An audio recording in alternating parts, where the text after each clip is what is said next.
Wakil Menteri Perdagangan Diah Roro Esti resmi membuka perdagangan Bursa Berjangka Komoditi Indonesia tahun 2026 di Gedung Utama Kementerian Perdagangan. Roro mengatakan pihaknya menyadari bahwa ada berbagai macam komoditas yang dapat diperdagangkan secara digital. Salah satunya dengan memanfaatkan terobosan Renewable Energy Certificate sebagai langkah strategis dan juga inovatif. Memasuki awal tahun 2026, pemerintah menegaskan komitmen memperkuat perdagangan digital melalui pembukaan Bursa Perdagangan Berjangka Indonesia. Kehadiran bursa ini menjadi wadah bagi berbagai komunitas dan komoditas untuk diperdagangkan secara transparan dan berkelanjutan.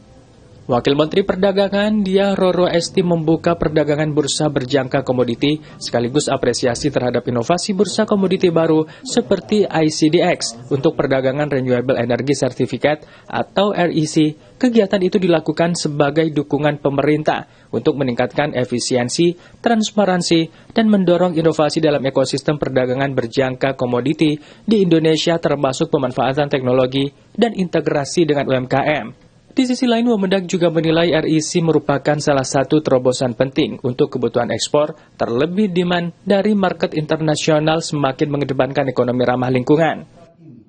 Saat ini tentu dengan adanya pembukaan perdagangan Bursa Berjangka Komoditi Indonesia atau BAPEPTI ini, kami menyadari bahwa ada berbagai macam komoditas yang dapat diperdagangkan secara digital gitu ya. Dan tadi juga kita menelusuri ada beberapa inovasi-inovasi, ada beberapa komoditi. Kita mengetahui bahwa saat ini dengan surplus perdagangan di tahun 2025, di mana ketika berbicara mengenai surplus juga ekspor tertinggi kita salah satunya adalah CPO. Nah maka CPO maupun komoditi keturunannya hingga kemudian tadi kita juga membahas dengan adanya emas itu juga sudah masuk hingga yang tidak kalah penting adalah REC.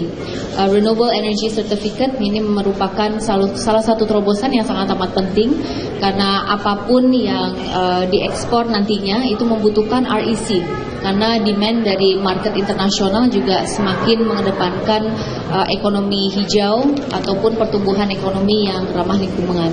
Nah maka hal-hal seperti inilah kita persiapkan dan tentunya kerjasama lintas stakeholder itu sangat amat penting dalam hal ini. Dan kita menunjukkan bahwa komitmen itu ada, momentumnya ada, maka waktunya kita untuk memaksimalkannya dengan baik. Dengan semangat tahun baru, pemerintah optimistis perdagangan komoditas nasional akan terus tumbuh, berkelanjutan dan mampu menjawab tantangan pasar global.